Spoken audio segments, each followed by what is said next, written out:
Weaponry, one of the key important things that will keep your colonist alive and raiders dead. A while back we talked about melee weapons, but we heard the call and the desire. Now let's talk about ranged weaponry. Keep in mind this is all in vanilla Rimworld and we are ranking weapons as if they are normal quality weapons. Like we said before, if we took weapon quality into account, then an awful quality charge rifle would be worse than legendary quality mini pistol. Not very fair. Other criteria we take into account is availability, crafting material cost, and of course, when in research, you can make them. Also, day-to-day use will play a factor. We are assuming a normal game of Rimworld, no challenges here. Anyway, sit back and relax and enjoy plenty of hilarious weapon gifs and memes. So, starting off, we have F tier. This is reserved for weaponry that rarely should be used, as there will be weapons that do their job so much better. Starting off, the Pillar. Now, the Pillar at first might seem like a decent weapon, but the problem is the speed. It is slow. How slow? A minigun's wind-up is faster than a Pillar's throw. Yes, the Pillar has good damage, equaling a sniper rifle in terms of power and limb destruction, but that speed, yeah, only use it in early tribal playthroughs and for hunting, since it could take out game if it hits. The short and flame bows is next. Both are here due to having so many better options. The short bow is really only good in super early playthroughs, and even then, if you have 5 crafting skills, you can make a recurve bow, a far better choice. But what about the flame bow? Fire is always a good weapon, right? No, yeah, not in this case. Indeed, a flame bow provides literal fire support. The problem is the lack of craftability. That's right, you can't craft a flame bow. It's only found by merchants or dropped by impet drives. Skip this, and if you need fire weaponry, Molotovs are an easy thing to find and make. The revolver pulls up the rear, and I really want to like this weapon, but it just rarely helps. Being a one-shot, low-range weapon isn't good. Heck, the recurve bow, a tribal weapon, has better range and damage. Really only wield revolvers as a last resort in close quarters, but there are far better choices in SMGs and heavy SMGs, or even chain shotguns, and auto pistols can be better closer quarter weapons. And speaking of shotguns, I have to put the pump action shotgun in F tier, since the chain shotgun is a thing. Granted, if you get a shotgun in the early game, you got a good close quarter weapon, especially for infestations, but upgrade to heavy SMGs or chain shotguns for that. Sorry Ash, but this boomstick is being returned to S-Mod.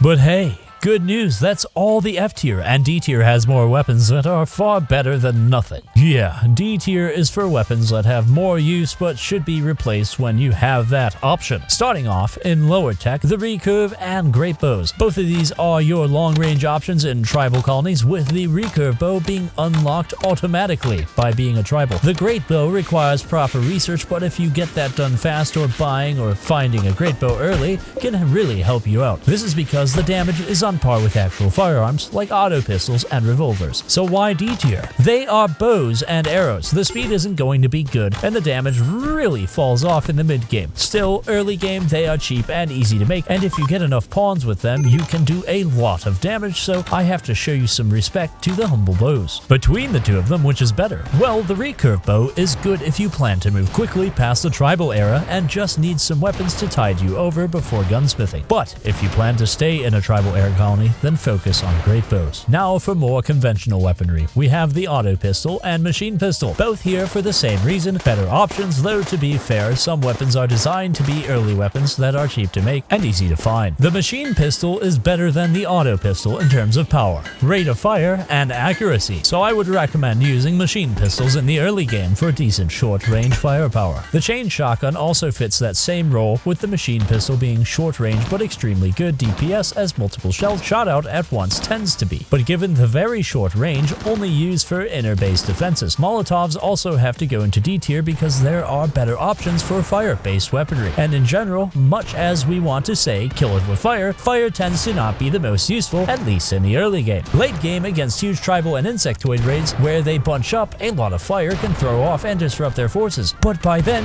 you have the incendiary launchers for that kind of planning. Plus, a Molotov will do nothing against mechanoids, the real biggest threat of any endgame base. Finally, the smoke launcher goes into D tier. Honestly, I would have given this F tier, since the best way to deal with opponents is to destroy them. However, I can't deny the utility of the smoke launcher, be it hiding you from turrets of an enemy base or a mechanoid cluster. C tier is next, and these are again very useful weapons, certainly good for any colony, and no one will question why you would use them, as their roles are pretty apparent. The incendiary launcher and the frag grenades, oh yeah, these have obvious use, groups of enemies, and you make sure they don't come back in one piece. Why C tier though? Well, incendiary launchers are of course a better version of the Molotovs, and that's given, but aside from tribals and insectoids, fire isn't the best option for dealing with day-to-day problems. Plus, if you aren't careful, you might end up burning your own colony to the ground. Frag grenades, meanwhile, yeah, they can do a lot of damage, but if you aren't careful, one terribly thrown grenade and your pawns will lose a lot of limbs. I would say the best way to use frags is against large groups of opponents, and then if they get too close, turn off fire at will, since pawns don't really subscribe to the concept of danger close. I also recommend them as early help against heavily armored mechanoids, especially clusters if you can throw a grenade into it and cause an explosive chain reaction. So, keep some on standby in storage, but don't use them for the day-to-day. The Tox Bomb launcher and grenade share the same spot here for the same reason: niche viability. Toxic damage can be useful for, say, kill tunnels, where the gas can quickly fill up and affect pawns going through it, or at the very least use in the end of a kill box and just help out with the line by making it harder for pawns to fight back. But beyond that, the use can be a bit limited. Unless you plan to go full waste packer playthrough and be immune to the effects, maybe save the Tox weaponry for shells rather than close-up weapons. Finally, the LMG and minigun both are here for important reasons.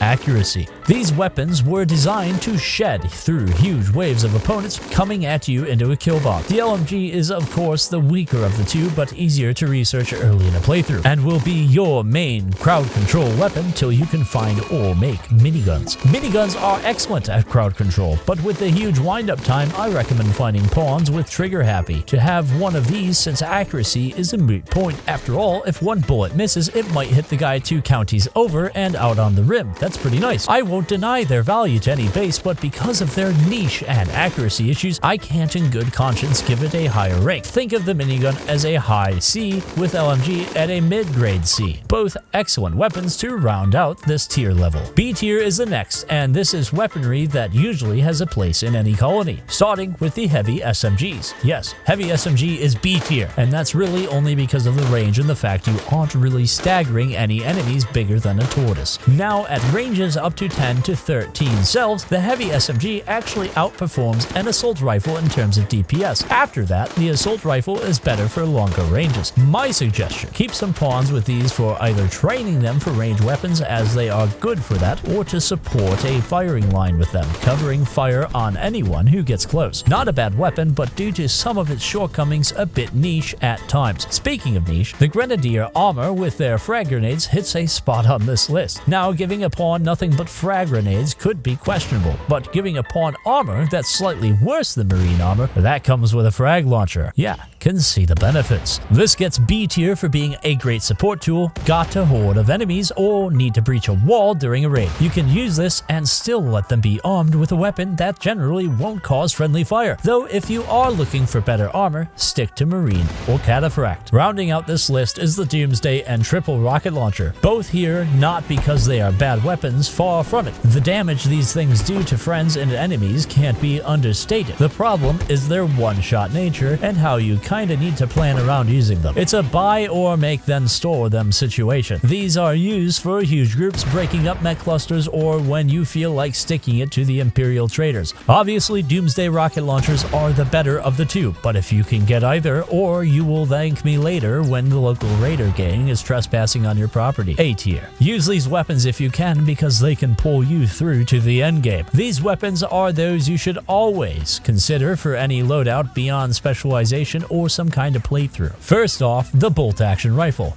Yes, this is A tier for multiple reasons. Firing rate, despite being a bolt action, is pretty consistent, and put enough of them on a line and you can stun lock a lot of humanoid targets with the impact. The research being the early gunsmithing and the cost of only 60 steel and 3 components means you can easily outfit an entire colony for cheap. Now, the rifle is very good. There are few downsides. 1. The range, while great, only beaten by the sniper rifle, isn't very good at close range. Next is the need for higher than average shooting skills, since this weapon is designed for range encounters. The higher the shooting skill, the more likely the accurate at range you can be. Still, the pros certainly outweigh the cons. On the subject of range, the sniper rifle is another A-rank weapon. Slower than the bolt-action rifle, what it makes up in speed, it makes up with power. If a pawn can hit a target with it, usually you will take some limbs off the target. So if you plan to take prisoners, maybe don't use the sniper. Due to the speed, I don't recommend outfitting an entire colony with snipers. Instead, keep them for best of the best shooting pawns, especially with the trait Careful Shooter. Use the sniper to pick off key targets in a raid or kite slower moving mechanoids like the centipede. Use this as a tool, not the main weapon in your colony. For the day-to-day, the assault rifle is a good choice in general, with a good burst fire and damage output. On top of a respectable range, you can fill up an entire kill box with rounds if you bring enough of these. I usually recommend outfitting most of the colony with assault rifles and leaving specialized weaponry to those who need it, like snipers for careful shooters and miniguns for trigger happy, and so on. By the end of the game, you should have more than enough resources to at least outfit the colony in assault rifles, but given it's an A tier, you might think there is a better option, and you are right. But let's not get ahead of ourselves. After all, the last member of A tier is the EMP grenades. Trust me when I say do not sleep on these. Mechanoids are no joke, and when you are dealing with them, a good EMP grenade make or break the plan. My suggestion, keep a few in storage for mech raids that are too big, or for you to planning to hit a mech cluster and need to disable defenses. Just remember, mechanoids after a while build up a tolerance to EMP, so when you use these, make them count. On top of that, people that have brain implants will start vomiting horribly if you throw EMP grenades at them, so think about that when the Empire comes a-knockin'. Finally,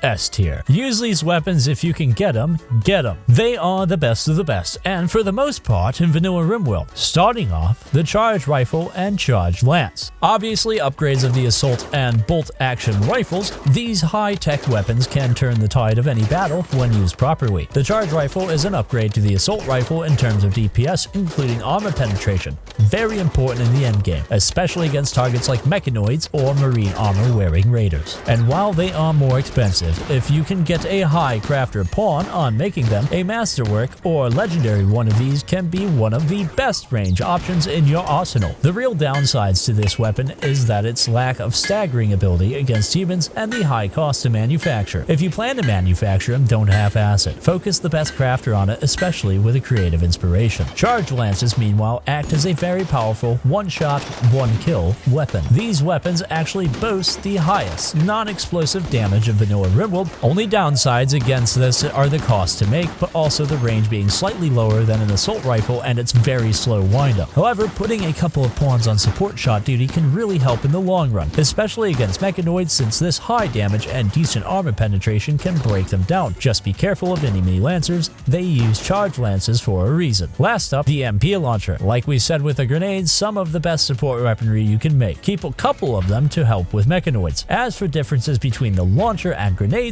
have a wider explosive radius and more accurate, but EMP launchers have more range and could potentially do more EMP damage as they have quality unlike EMP grenades. Either or is great, but I think the EMP launcher is slightly better due to having more range, and the further I can keep my pawns away from the killer robots, the better. Now I know what you are thinking. Yes, I love my doggo and thank you for asking, but also what about the shells and utility weapons? Well, cause I like you all and you said nice things about my doggo, you get to know our thoughts on the weapons we missed. First, the shells. Shells, in my opinion, are a useful tool setting up a trap hallway to slow down and hurt enemies, or just a way to mess with raiders outside of the base with all, IEDs. But the real value is using them against sieges and large raids with your own mortar. First is the smoke shell. Sorry, I gotta give this an F tier. The only reason you would use these is to block off turrets of a mechanoid cluster using your mortar. But if you can do that, you would have the ability to launch better shells that would help. Beyond very niche uses, this is just taking up space in your colony. Next, the talk shells, a C tier. I could see value in using this if you are using a waster colony and using a lot of IEDs, and taking advantage of wasters' tox resistance or launching them at a preparing raid or siege. Pretty easy to make, and I do like the effect the shells have when they land. Not good, but not bad. Fire foam shells, yeah, F tier.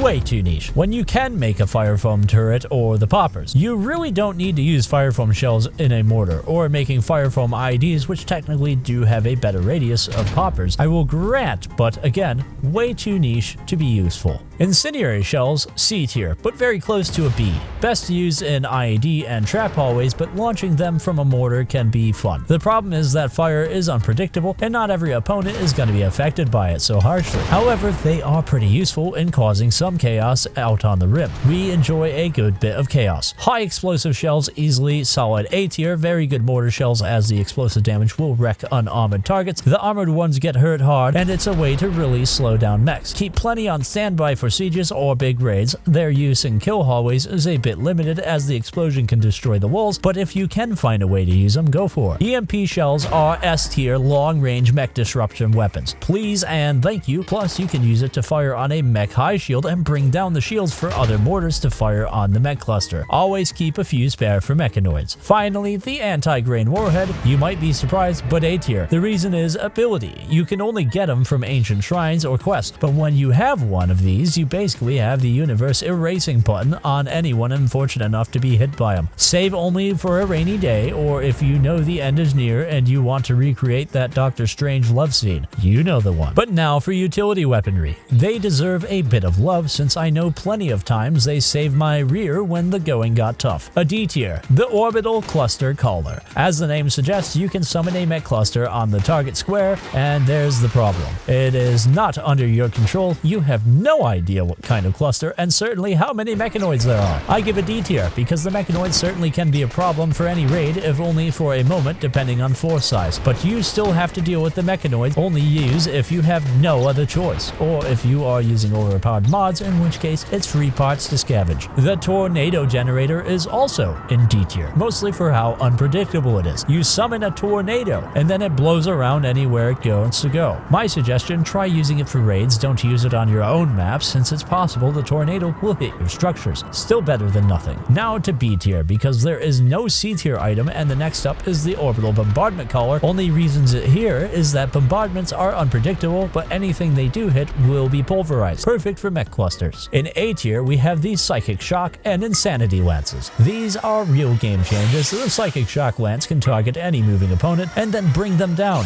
No questions asked when it hits. The Insanity Lance, meanwhile, makes the target go berserk, and if it's in a group of opponents, you can kinda see how that can help you out when either they take out their buddies or their buddies take them out. I recommend targeting key opponents with either or to make your life easier. Be it the Shock Lance for making capturing good pawns easier, or the Insanity Lance to berserk pawns with high explosives. Should also mention these work on mechanoids, though a few caveats between the two of them. One, if you use them on living targets, there is a chance they are set on fire and get a burning brain scar from it, so keep that in mind. Pawns with no psychic sensitivity, like say with the trait Psychically Deaf, won't be affected. Finally, mech commanders aren't affected by the lances. Guess they saw them and knew how a bit overpowered it is to be one-shot just about any opponent, but that won't stop me from doing that, especially when we round out this video with A tier Orbital Power Beam Targeter. If you get this, you basically got the Hand of God, as anything in the radius of the target will be engulfed by super intense flames. Only downside, it's a quest reward and it doesn't hurt mechanoids as fire doesn't really affect them like a squishy organics. Still, when you have an organic raid who won't get off your lawn, try the beam targeter and go full extremaminatus on them. Yes, just like the Emperor intended. So yeah, every ranged weapon in the base game Rimworld as of writing this video. Will there be more? Here's hoping. Of course, I'd like to thank every Patreon that helps support the content we make, and I'd love it if you hit that subscribe and like button at the bottom of the video. It really helps us out.